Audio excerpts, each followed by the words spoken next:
السلام علیکم۔ آج جمعہ ہے، اکتوبر کی 7 تاریخ۔ پاکستان میں اس وقت شام کے 7، بھارت میں 7:30، اور یہاں ہمارے اسٹوڈیوز کی گھڑیوں میں صبح کے 10 بج رہے ہیں۔ وائس آف امریکہ واشنگٹن کی اردو سروس سے میں ہوں خالد حمید، خبروں کے ایک بلٹن کے ساتھ۔ پاکستان، افغانستان اور بھارت سے ملنے والی خبروں سے آغاز کرتے ہیں۔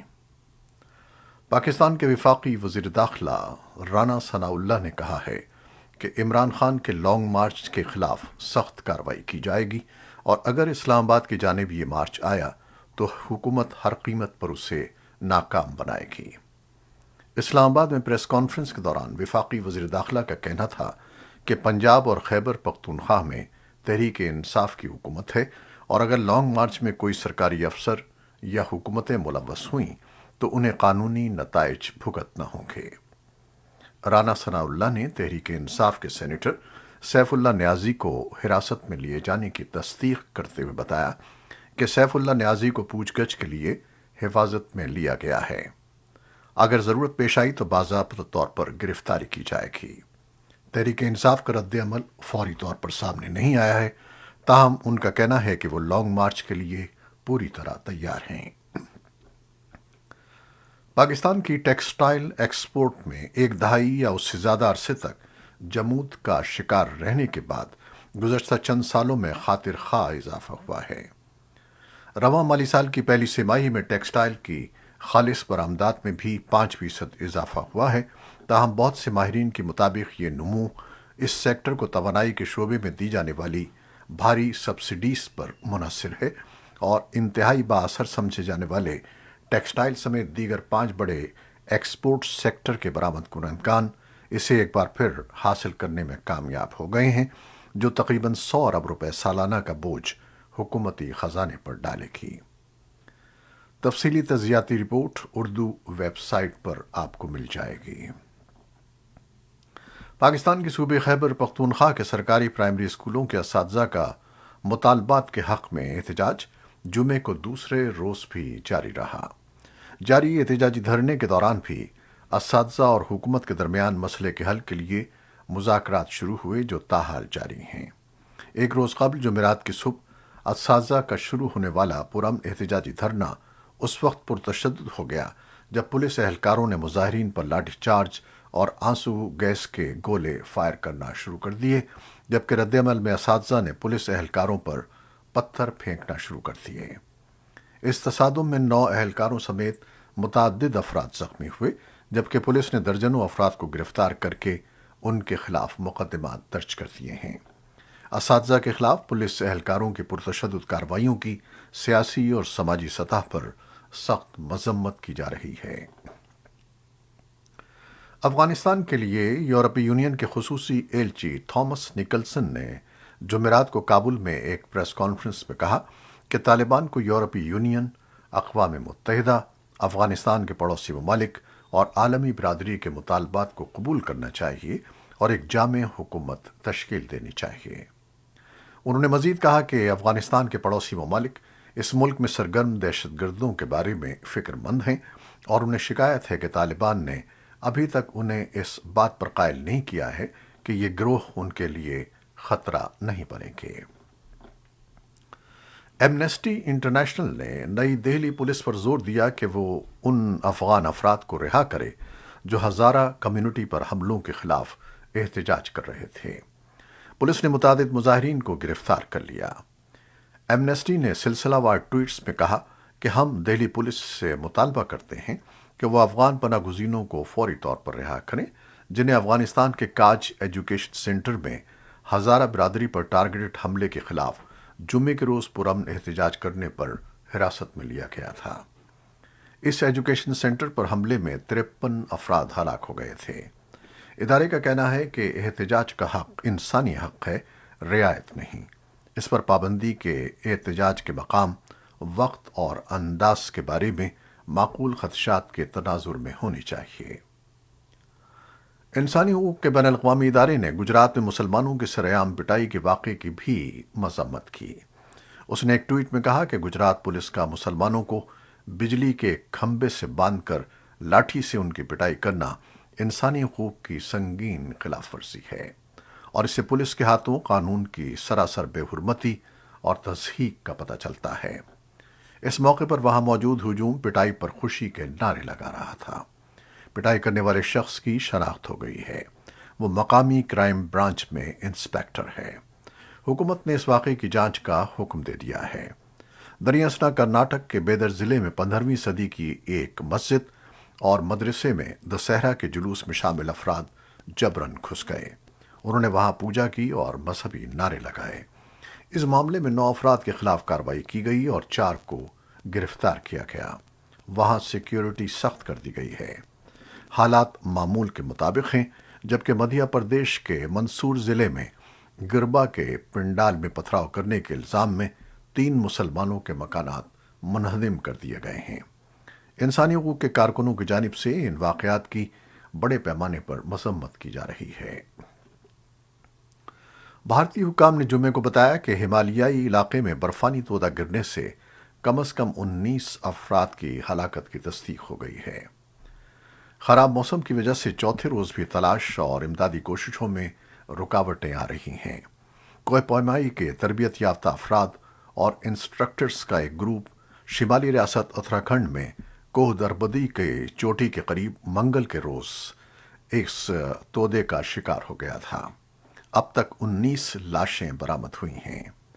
ریاستی ڈیزاسٹر ایجنسی کی ترجمان ردھیم اگروال نے اے ایف پی کو بتایا کہ 10 افراد ابھی تک لاپتہ ہیں۔ امدادی کارروائیاں جمعے کے روز دوبارہ شروع ہو گئی ہیں، لیکن یہ موسم کے تابع ہیں۔ اقوام متحدہ کی ہیومن رائٹس کونسل نے جمعرات کو منظور کی گئی ایک قرارداد میں سری لنکا سے مطالبہ کیا ہے کہ وہ اپنے اقتصادی بحران پر قابو پائے اور بدعنوانی کرنے والے پبلک عہدیداروں کے خلاف قانونی چارہ جوئی کرے۔ اقوام متحدہ کے انسانی حقوق کے اعلیٰ ترین ادارے نے جنوبی ایشیا کے اس ملک پر اپنی توجہ مرکوز رکھتے ہوئے 7 کے مقابلے میں 20 ووٹوں سے قرارداد کو منظور کیا۔ سری لنکا کے وزیر خارجہ علی صابری نے جنیوا میں چیمبر کو بتایا کہ کولمبو متن کو یکسر مسترد کرتا ہے۔ کونسل نے اقتصادی بحران اور پرامن مظاہروں کے خلاف تشدد کے استعمال کے انسانی حقوق پر مرتب ہونے والے اثرات پر تشویش کا اظہار کیا اور حقوق کے تمام خلاف ورزیوں اور زیادتیوں کے لیے جواب دہی کے ایک جامع پروسیس پر زور دیا۔ 19 نکاتی قرارداد کو بیشتر یورپی ملکوں پر مشتمل 37 ملکوں نے پیش کیا۔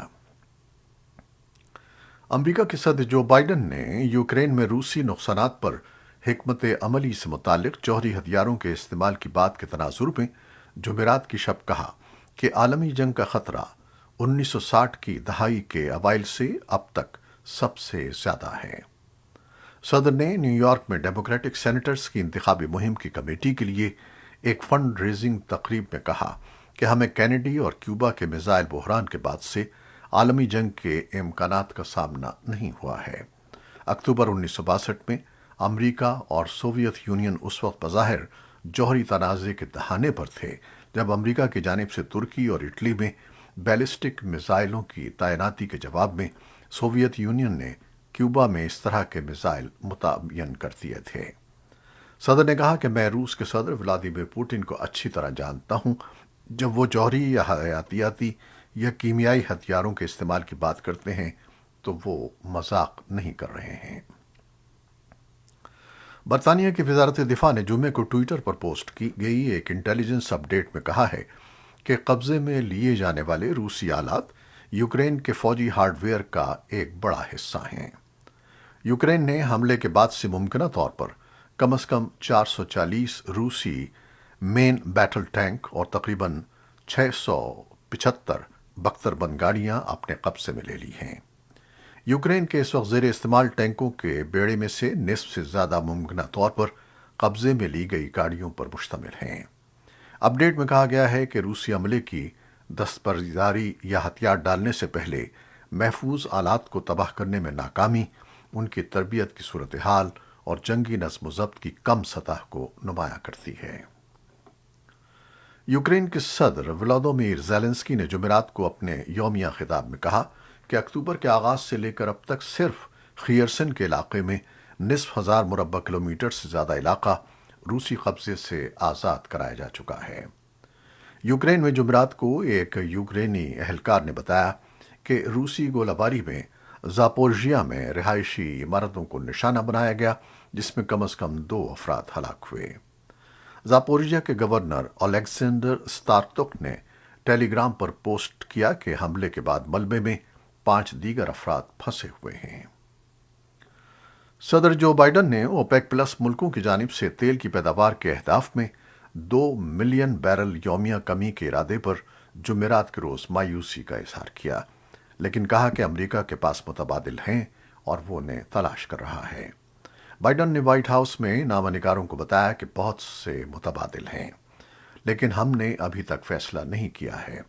انہوں نے اس بارے میں وضاحت نہیں کی۔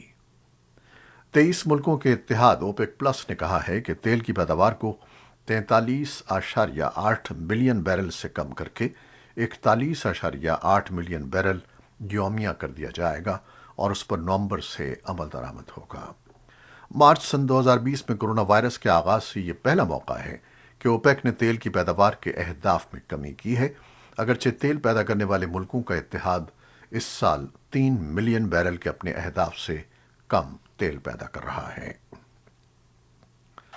یورپی یونین کے رہنما قدرتی گیس کی قیمتوں میں اضافے کی حد پر اہم اختلافات دور کرنے کی کوشش میں آج جمعے کو پراگ میں اجلاس کر رہے ہیں، کیونکہ موسم سرما قریب آ رہا ہے اور یوکرین کے خلاف روس کی جنگ توانائی کے بحران کو ہوا دے رہی ہے۔ ایسوسی ایٹڈ پریس کے مطابق امید کی جا رہی ہے کہ قیمت کی حد اس بحران پر قابو پانے میں مدد دے گی جو صارفین اور کاروبار کے لیے قیمتوں کو بڑھا رہا ہے اور جو بلیک آؤٹ، بند فیکٹریوں اور موسم سرما میں شدید کساد بازاری کا باعث بن سکتا ہے۔ اب جبکہ یورپیوں نے یوکرین کے لیے ہتھیاروں، رقم اور امداد کی شکل میں اپنی حمایت کو تقویت دی ہے، روس نے 13 رکن ملکوں کے لیے قدرتی گیس کو کم یا منقطع کر دیا ہے۔ جنوبی کوریا اور امریکہ نے جمعے کے روز ایک امریکی طیارہ بردار بحری جہاز کے ساتھ مشترکہ فوجی مشقیں شروع کر دی ہیں۔ جنوبی کوریا کے چیف آف اسٹاف نے کہا ہے کہ بحری مشقیں 7 اور 8 اکتوبر کو جنوبی کوریا کے مشرقی ساحل کے قریب ہوں گی۔ ان مشقوں سے قبل شمالی کوریا نے جمعرات کو سمندر کی جانب 2 بیلسٹک میزائل داغے اور بعد میں اس کے جنگی طیاروں نے جنوب کی سرحد کے ساتھ پرواز کی۔ امریکہ نے جمعرات کے روز ایران کے 7 سینئر رہنماؤں پر ملک میں انٹرنیٹ کی رسائی بند کرنے اور ملکی اخلاقیاتی پولیس کی حراست میں 22 سالہ مہسا امینی کی المناک موت پر احتجاج کرنے والے مخالفین کے خلاف کریک ڈاؤن میں کردار ادا کرنے پر پابندی عائد کر دی۔ محکمہ خزانہ نے ایرانی وزیر داخلہ احمد واحدی اور ملک کے وزیر مواصلات عیسیٰ زری پور کے ساتھ ایران کے سیکیورٹی کے شعبے کے 5 دوسرے اہلکاروں کو ہدف بنایا۔ امریکی وزیر خارجہ اینٹنی بلنکن نے ایک بیان میں کہا کہ امریکہ ایرانی حکومت کی جانب سے اخلاقیات پولیس کی حراست میں 22 سالہ مہسا امینی کی المناک موت کے بعد ہونے والے مظاہروں کو مسلسل پرتشدد طریقے سے دبانے کی مذمت کرتا ہے۔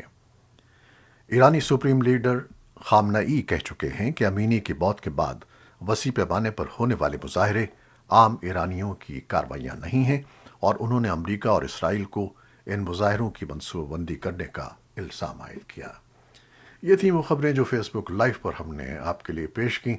ہماری ویب سائٹ، یوٹیوب اور پوڈ کاسٹ پر یہ بلیٹن آپ کے لیے پوسٹ کر دیا جاتا ہے۔ آپ ہمارے بلیٹن کو شیئر کرتے ہیں اور اپنے کمنٹس میں اپنی محبتوں اور دعاؤں کا اظہار کرتے ہیں، جس کے لیے ہم آپ کے بیحد مشکور ہیں۔ آپ اپنی ان محبتوں کو جاری رکھیے گا۔ نیوز ایڈیٹر بہجت جیلانی کے ساتھ خالد حمید کو اب اجازت دیجیے گا۔ اللہ حافظ۔